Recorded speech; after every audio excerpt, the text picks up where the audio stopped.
Reflexão que a gente tem feito durante muito tempo. E de vez em quando chegam alguns casos para nós de pessoas assim que buscam a cura, buscam parar o sofrimento, e nós, enquanto trabalhadores do movimento espírita, também. A gente deseja que a pessoa seja curada, né? Quem vendo um outro sofrer não quer ver com que aquele sofrimento se acabe. Então esse espírito, né, ele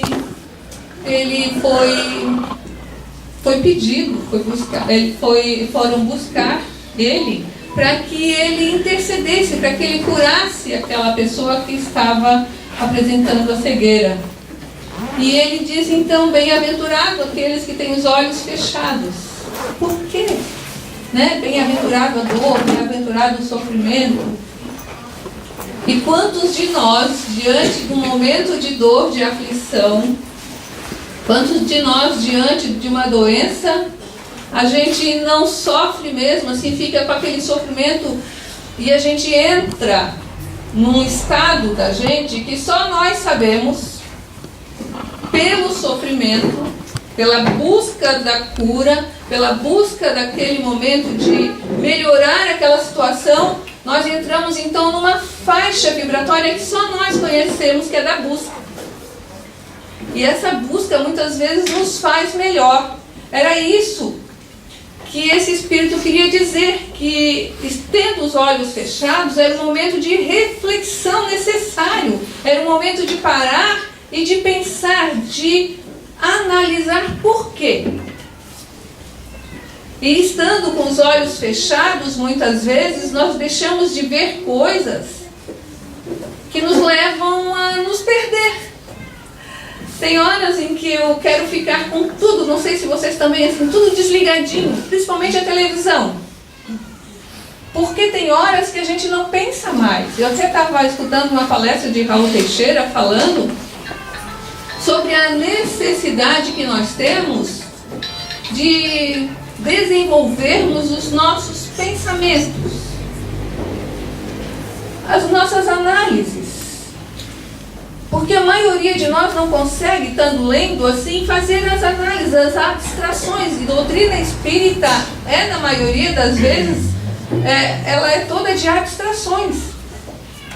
A gente vai abstraindo o pensamento, vai analisando aquilo e vai incorporando aquele conhecimento. E a maioria das pessoas não conseguem estudar ou ler um livro, principalmente de livros voltados a estudos, porque não conseguem abstrair. E a maioria dos jovens, das crianças, estão tendo mais dificuldades ainda. E é tão bom quando a gente lê um livro e a gente pode imaginar, analisar, ir viajar naquele livro. Até alguns autores atuais estão conseguindo fazer alguns jovens viajar, mas assim, coisas bem assim, irreais, que é o caso então da série, né, daquele livro que fala dos Nárnias, dos viajantes. Então você até consegue abstrair e criar uma fantasia, mas criar um raciocínio abstrato, uma análise, é muito difícil. E a doutrina espírita precisa que a gente desenvolva isso. Então o momento de estarmos então introjetados, olhos fechados para o mundo, mas a mente aberta para os sentidos, é que esse espírito queria dizer. Então, refletindo sobre essa passagem, a gente vai vendo que muitas vezes nós queremos curar. E Jesus, muitas vezes, curou. Mas ele dizia o que quando ele curava alguém? Ele dizia assim, ó: a tua fé te curou. E esse espírito aqui, quando interpelado, pedido, foi solicitado que ele curasse, ele diz que ele não poderia fazer nada sem as leis de Deus, ou contra as leis de Deus. Por quê? Porque quando a gente está passando por uma situação de uma doença, gente, nós temos que estar preparados para a cura. Quando Jesus conseguia curar, a pessoa já estava indo preparada para receber a cura. Quando você já vai preparado para receber a cura, você já está pronto para ser curado. E é um momento de término. A tua fé te curou, quer dizer que você já estava pronto para passar por aquilo e sair. Mas muitos, a grande maioria de nós encarnados na Terra, nós estamos aqui, mas ainda não temos essa fé o suficiente, ou então ainda estamos passando por situações kármicas que são necessárias. Então essa compreensão que nós, trabalhadores espíritas, temos que ter, porque em muitos casos assim que a gente vai e pede a Deus com tanta fé, e a pessoa também, mas nós não conseguimos, né? E aí a pessoa sai, mas é necessário que a pessoa esteja pronta para ter superado aquela situação kármica. E a gente vê então pessoas que durante o sofrimento estavam tão bem, estavam assim, o coração pronta para trabalhar, pronto para ajudar, algumas, né? E quando passam do sofrimento, ou aquele sofrimento é ultrapassado, que ela consegue vencer aquele sofrimento e a vida dela fica então calma de novo e passou a dor, ela muda então seus propósitos. Deixa de ter aquele impulso de querer se melhorar. Então, a dor é como se fosse um impulso para levar a pessoa a buscar o crescimento. Aí ela consegue, ela deu aquele salto evolutivo e conseguiu melhorar. Aí ela relaxa e agora vamos brincar de novo? Como crianças que estavam ali sob tensão, a professora fazia estudar, e é como ela tinha que estudar, então ela ficava ali cuidando. Ai, conseguiu, tirou os 5 que precisava para passar. Passou, relaxou, vamos brincar de novo. Agora só vou estudar quando for na hora da prova novamente. Pois então, os nossos sofrimentos são para fazer então a gente estudar, nem que seja de última hora. Para fazer a gente dar aquela evoluídazinha necessária. Por isso que de vez em quando a gente se coloca em situação de apuro. A gente mesmo se impõe, porque onde que estão escritos isso? É Deus nos pregando uma peça de vez em quando? É Deus nos trazendo uma doença ou uma desarmonia familiar ou um problema financeiro que a gente se envolve e fica ali? É a gente mesmo, sabendo disso, a gente mesmo vai criando situações complicadas. E é incrível. É incrível o quanto que a gente mesmo se enrola nos problemas que a gente mesmo cria. Por relaxarmos nessa vigilância, nessa constância de estarmos sempre tentando buscar sermos melhores. E não é porque a gente está sempre estudando, sempre voltada para um trabalho e tudo, que não nos acontecem coisas. Nos acontecem sim. Só que a situação não é de uma queda completa. A gente começa a reconhecer em tudo o ensinamento. E a gente já sabe até que puxãozinho de orelha que a gente está recebendo. Quem daqui já não sabe certinho por que está sofrendo? Nós sabemos muitas vezes, só que a gente não quer admitir. A gente chega então lá no trabalho, chora um monte para as pessoas que estão nos atendendo, mas lá por dentro a gente sabe exatamente onde está errando.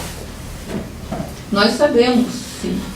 Cada um de nós sabe onde que está em vigilância, onde que você não está sabendo ser inteligente. E quando a gente não sabe, é incrível, ainda Deus coloca no caminho da gente pessoas que nos dizem,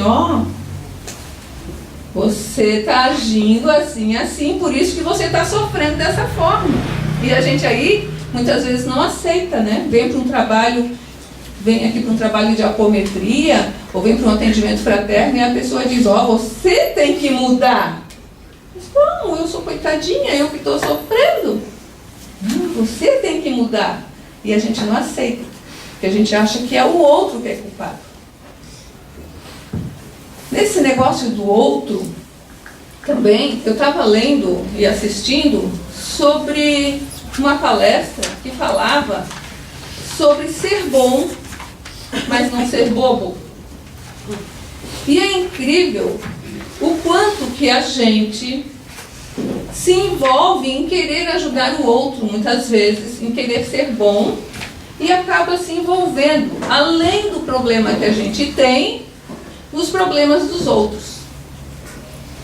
E muitas vezes eu me vi fazendo isso, muitas vezes, e ainda, se não tomar cuidado, né, a gente acaba se envolvendo sempre com os problemas que não são nossos, que a gente já tem lá, as nossas inquirições, as nossas dúvidas, os nossos medos. Então a gente tem que estar sempre assim, não, até que ponto que essa pessoa está realmente precisando de ajuda, ou até que ponto que eu tenho que conversar com ela para que ela desperte, ou até que ponto eu não devo fazer nada.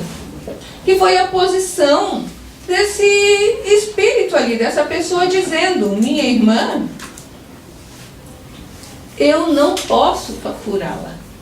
A sua cegueira, né, nesse momento, eu não posso ir contra a lei de Deus, a não ser que você faça uma oração, ele recomenda ela, a não ser que você faça uma oração, aquela oração que vem do fundo da alma, aquela oração que você sente verdadeiramente, aquela oração que faz você se tornar humilde e verdadeira, para que os espíritos protetores a escutem e auxiliem.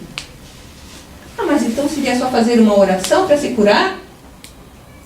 Na verdade, quando ela conseguisse entrar no estado vibracional da humildade, quando ela conseguisse entrar naquela aceitação e compreensão das leis divinas, ela deixaria de ser cega. Porque a cegueira, a doença e outras coisas acontecem porque a gente entra no estado vibracional e adoece. Então, quantas pessoas que a gente quer ajudar, mas a pessoa não está pronta para. Você quer tirar a dor dela e ela não está pronta para. Lá no Nosso Lar, tem até, não sei se todos vocês assistiram o filme, mas quem lê o livro também deve saber, que tinha aquela moça que foi levada lá para o Nosso Lar. E chegando lá, ela começou a sentir muita saudade do noivo, né? Muita saudade do noivo. E de vez em quando, então, ela queria fugir do Nosso Lar. Fugir. E quando aparecia essa coisa de fugir, no Nosso Lar não aparecia um muro, uma muralha? No Nosso Lar tem muralha. No capítulo 9 do Nosso Lar, quando fala sobre as refeições, ali o Espírito explica que no Nosso Lar tem ainda até cerca elétrica no mundo espiritual, para proteger das investidas dos espíritos que estão fora e também de alguns espíritos que estão dentro que não estão ainda sintonizados com o trabalho, com aquilo que está sendo feito dentro do Nosso Lar. Que eles saíam sorrateiramente para buscar comida lá fora. Vejam bem, ali naquele capítulo fala sobre isso. Então quer dizer, mesmo estando lá no mundo espiritual, separado já, até selecionado alguns espíritos para tratamento, ali dentro tem aquelas pessoas que não se ajudam. E que buscam a comida, querem até fugir para pegar carne, para pegar pão, lá dentro, no mundo espiritual. Aqui na Terra, então, a gente vê que a gente quer ajudar. Quantas vezes que o nome é colocado ali e a oração é feita, uma intercessão, a gente pede e não há melhora. A pessoa não se melhora. Por quê? Por ela. É por ela. Porque a busca dela é uma busca que é uma busca pequena, não é verdadeira, é uma busca quase ainda orgulhosa. Como pode eu sofrer? Porque Deus fez isso.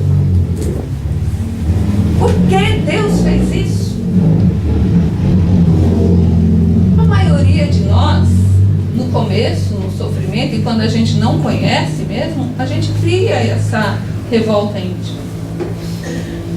Mas à medida em que a gente vai estudando, a gente vai vendo que a Terra é um lugar de experiências múltiplas. Eu sempre vivo afirmando que a gente é espírito. Eu afirmo, porque Deus, só existem 3 coisas no universo: Deus, o Espírito e a matéria.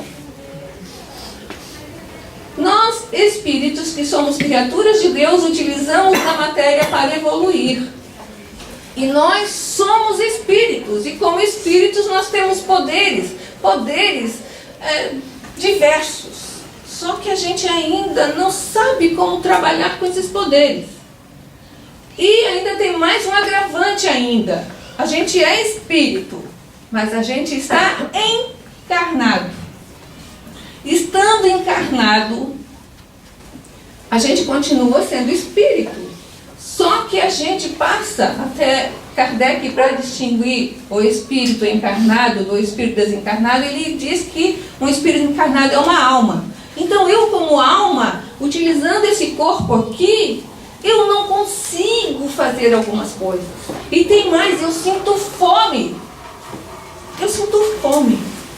Eu sinto frio. Tudo isso é feito com que a gente, estando nesse corpo, passe por todas essas experiências. De sentir fome, de sentir frio, de sentir angústia, que já são coisas do espírito, mas que levada às sensações trazidas pela fome, pela insônia, por várias sensações que o corpo transmite. E essa limitação, então. Alguns espíritos, antes de encarnar, antes de virem para a Terra, eles até ficam assim, receosos de virem para a experiência terrena, por todos os entraves que este corpo vai oferecer. Alguns, tem até um livro que é Renúncia mesmo, em que o espírito de Alcione, ele já não precisaria mais encarnar. Já é um espírito luz, é um espírito que não tem mais materialidade, está num outro plano. E aí ela pede, porque ela quer vir com a missão para ajudar algumas pessoas que ela ama a evoluir. Aí o espírito você tem certeza que você quer realmente passar por essa experiência? Porque por muito tempo na carne, a gente vai então ficando atrelado às sensações e vai limitando as ações. Para que Jesus viesse na Terra, ele teve que, imaginem, a vibração espiritual que é de Jesus, teve que como que diminuir e se conformar a um corpo físico. Limitação. Então, esses espíritos aceitam vir e passar por essas limitações para estar em contato e nos levar à evolução. Mas eles têm, e chegam aqui na Terra, ainda continuam, então, com esse impulso evolutivo muito forte, esse amor, essa abnegação. Mas a grande maioria de nós não. Chega aqui na Terra, e até como eu falei na minha última palestra, chega aqui na Terra, numa outra encarnação, como criancinha, e criados aqui na Terra, a gente vai achando que a gente é daqui, que a gente não pode, e a gente está nesse corpo físico, e a gente fica, então, aprisionado. E a maioria de nós, então, perde isso, o pouco que ainda tem, de saber que nós podemos, nós somos filhos de Deus. Eu sou filha de Deus, eu sou criada como filha de Deus com potenciais divinos. Só que chegando aqui, as limitações que a matéria me impõe são tantas, e eu quero fazer as coisas, eu quero pensar, quero fazer as coisas rápidas, e isso não acompanha, e a gente vai se limitando e vivendo assim, aprisionado. Então é uma luta constante nossa, pessoal. E aí com o tempo, então, a gente vai vendo que para a gente poder sair dessas amarras, nós temos que trabalhar o nosso intelecto. A maioria das pessoas, então, se acomodam nessa vida. Eu já falei na outra palestra e vou falar de novo sobre as gaivotinhas. No Fernão Capelo Gaivota. Ali, então, tinha aquelas gaivotas líderes, aquelas gaivotas mais velhas, que elas ficavam comandando o bando. E elas ficavam dizendo para o Fernão que o Fernão queria voar. O Fernão queria voar, queria ir além, queria ir nos céus. E elas ficavam dizendo então para o Fernão: você não fica inventando essas coisas de querer voar. Gaivota foi feita para ficar aqui. aqui comendo restos de peixe pela praia, no máximo voar por cima dos barcos para ver onde que tinha mais peixe. Não fica inventando essa coisa de voar, não. Então, a maioria de nós vem, reencarna e está num discursos que você já está vendo. Você, pela doutrina espírita, pelos outros conceitos espiritualistas, de que você não pertence a esse mundo. Você já despertou. Só que você tem medo de sair voando. Porque o discurso, aquele discurso, é muito forte em você. Você liga a televisão, só fala de dor, de sofrimento, de doença. Você escuta as músicas, são músicas de traição. Você sai na rua, tem medo, as pessoas têm medo. Então você passa a viver preso. Mas nós não podemos, nós não devemos nos aprisionar a tudo isso. Nós somos filhos de Deus. E é esse despertar por potencial que vai nos curar. Porque por mais que a tia Tânia, por mais que a Adriana, por mais que as pessoas que estão lá dentro orem por você, se você estiver ali aprisionado à sua dor, você não será curado. Ou você desperta para esse conceito de autocura, de auto-perdão, de que você tem o céu como limite, ou os vários mundos como limite, ou nós podemos só dar um empurrãozinho. Só aquele empurrãozinho assim de vez em quando. Olha, meu irmão, nós vamos orar por você. Mas quem tem que fazer o trabalho é a própria pessoa. Quem tem que buscar a luz e sair da cegueira espiritual somos cada um de nós. E cada um sabe exatamente aonde que está errando e por onde que se repetem os problemas. De vez em quando chegam assim, pessoas, cada um com um problema diferente, e a gente se vê diante de situações que nós gostaríamos realmente de ajudar. Mas a gente vê que é temporário muitas vezes a ajuda, porque a pessoa recai de novo no mesmo erro. É no mesmo erro. E a gente vê, poxa vida, eu pensei que tinha despertado, porque ela já passou por aquilo, já estava melhorando, pensei até que já tinha despertado, mas não. Então, a gente deve ser bom, mas não ser bobo. O que significa isso? Este é o equívoco na conduta dos bons, que acabam por dispensar a previdência e não raro tornam-se joguete nas mãos dos aproveitadores perniciosos. Não há nenhum erro em se fazer... Deixa eu colocar meus óculos. Não há nenhum erro se fazem isso conscientemente e para atender alguma necessidade da alma. O problema surge quando começa a existir a violência moral, uma das piores e mais absurdas violências, principalmente quando se manifesta com sutileza e delicadeza. É preciso que saibamos nos guardar da devastação gratuita, mesmo que os maus considerem que sempre seremos bobos, apenas porque nos dispomos a ser bons. Mas para ser bom não significa ser bobo. Vou mais além. Ser bom não significa ser parvo. Ser bom é sim uma virtude que alguns parvos não compreendem. Muitas obras espíritas mostram a necessidade da ação enérgica e severa dos bons, para que os maus compreendam que a bondade não é um sinal de fraqueza, um atestado de fragilidade ou uma demonstração de capacidade debilitada frente aos pseudos poderosos. Os verdadeiros bons lutam não para ganharem a guerra, mas para conquistarem a paz que os insanos tripudiam. Tudo isso é de uma palestra, e aí ele vai dizendo o seguinte, que muitos de nós, às vezes nos colocamos numa situação de querer ajudar as pessoas. Até Jesus foi colocado assim, em várias situações, em que a pessoa vem para pedir ajuda. Mas se você não cuidar, ela vai lhe usar.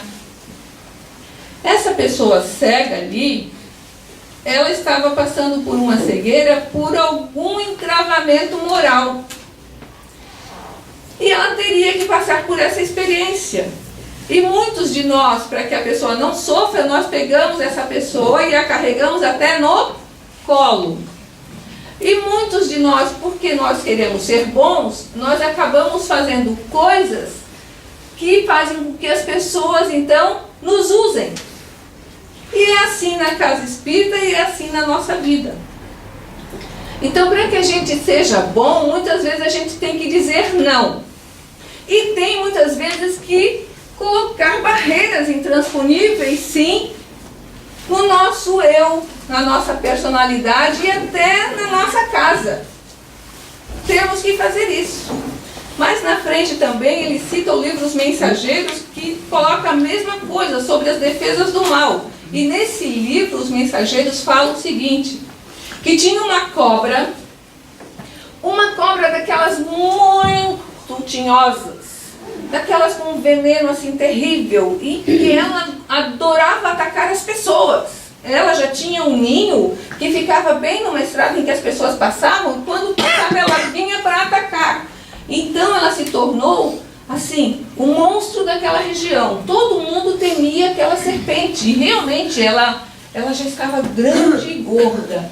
E todo mundo, de vez em quando, ela fazia o silvo da cobra e chocalhava lá seus rabinhos lá, e todo mundo morria de medo. Chegava de noite, todos se escondiam por medo da cobra e todos evitavam de passar naquele local. Até que um dia um sábio passou e foi avisado sobre a cobra. Olha, você não passe por aquele local ali, porque existe uma serpente muito má, muito perigosa. E ele então não tomou conta daquilo e passou por aquele local, e quando a serpente viu aquela pessoa, já saiu dali pronta para atacar. Aí ele olhou firmemente para a serpente e disse: por que você faz isso com as pessoas? Como você ousa atacar as pessoas mesmo sem ter feito nada contra você? E olhou firmemente para a serpente, e a serpente se encolheu e foi para o cantinho e começou a pensar. E o sábio se foi. E ela começou a serpente começou a pensar, gente, ó, isso é divagação. Mas isso faz parte do nosso raciocínio subjetivo. E assim a serpente começou a pensar por que realmente, né, que ela fazia tudo aquilo. Então ela começou a se arrepender sobre aquilo e resolveu ser boa. Daquele momento em diante ela não atacaria mais as pessoas. Então aí ela começou a ficar por ali e a chegar perto das pessoas e não atacar. E aí as pessoas, o que está dentro dessa serpente? Aí começaram primeiro a desconfiar, ficavam um pouquinho longe, mas a serpente ficava por ali, como um cãozinho domado. Elas viram que realmente a serpente havia sido domada. Para quê? Começaram então a tripudiar da serpente. Ela pegava a serpente e jogava para um lado, e jogava para o outro, e as crianças brincavam dando paulada na serpente. E a serpente então ficou toda esfolada. Aí a serpente então de novo se escondeu lá e não saía daquele lugar por medo. Aí o sábio voltou naquele local e olhou para a serpente e viu a serpente daquele jeito. Aí a serpente, o que houve? Eu quis me aproximar das pessoas, eu quis ser boa e me aproximar, e olha o que deu. Você disse para mim que eu devia ser boa e olha o que deu. Aí o sábio disse para ela: eu disse que você devia ser boa, mas não ser boba. Porque nós temos reações de defesa. Vocês viram que Jesus tinha ação de defesa? Jesus pegou um relho e saiu para bater naqueles vendilhões do templo. E Jesus, quando tinha que dar um corte em alguém, ele dava um corte se necessário. Por quê? Porque muitas vezes a gente, numa casa espírita, nós queremos pegar todas as dores e levar conosco, mas as pessoas não crescem. Então é necessário que a gente diga assim: ó, meu irmão, a responsabilidade é sua. Você está sofrendo, cada um de nós que sofre tem que botar a mão na consciência e pensar: aonde que eu estou errando? Levar a reflexão. Realmente, nós cometemos muitas vezes erros por querermos ser bons. E por querermos ser bons, muitas vezes a gente é bobo e sai todo esfolado e tripudiado. E vem para o centro espírita e diz: olha, eu não sei mais o que eu faço. E a gente pede ajuda para psicólogo, pede ajuda para... Mas é o psicólogo que vai fazer a gente dizer não?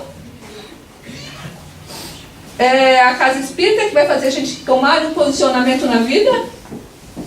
Cada um de nós, então, tem que ter um posicionamento. E esse posicionamento é de transformação, é de despertar. é de despertar, e é íntimo, e é pessoal. A cegueira de cada um, a doença de cada um, a cura é única e é pessoal. Muitas vezes o mesmo remédio que o médico dá, para um faz um efeito, para o outro não faz. E aqui também. E a benzedeira também. Às vezes até a gente diz assim, ó, vai lá naquela pessoa que ela cura, é uma curadeira, né? Daquelas bem que curam mesmo. Aí a pessoa vai lá e para ela não dá certo. Porque isso é muito pessoal. Então, quando nós pudermos nos retirar para o nosso quarto íntimo, para o nosso eu interior e refletir que tudo que Deus fez é bom. Mesmo as experiências negativas, tudo é bom para o nosso crescimento. Poxa vida, tal coisa eu aprendi que não devo fazer mais. Tal caminho não devo seguir. Todos os dias se apresentam oportunidades maravilhosas na Terra para nosso crescimento. E quando a gente entra nesse padrão de agradecer que todos os dias só nos acontecem coisas boas, sabe o que acontece com a gente quando a gente entra no padrão de agradecer? Realmente só acontecem coisas boas. Por quê? Porque a gente começa a encarar cada experiência que vem como um desafio para a nossa alma. É um padrão mental que você escolhe. Ou você fica chorando sentado à beira do caminho, ou você encarar o caminho. Vamos lá. Encarar.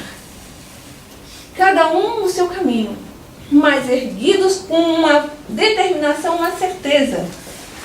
Só temos uma finalidade, só temos um fim, estando aqui como filhos de Deus. A evolução. Todos nós somos filhos de Deus eternos. Eternos. E vamos rumando à perfeição. Ninguém será deixado ou desprezado no inferno. Ninguém ficará para sempre no umbral. Queiramos ou não queiramos, nós vamos sendo levados e empurrados para a evolução. Agora, muitos de nós podemos ficar muito tempo sentados, chorando, e aí vai demorar mais ainda esse nosso trabalho de crescimento. Que possamos, então, unidos nessa fé, nessa certeza de sermos filhos de Deus, amparados pelo amor de Jesus, e com tantos trabalhadores aqui a quererem nos apoiar, a querermos, então, assumirmos essa postura de filhos amados que somos. Uma boa noite para todos, uma boa noite.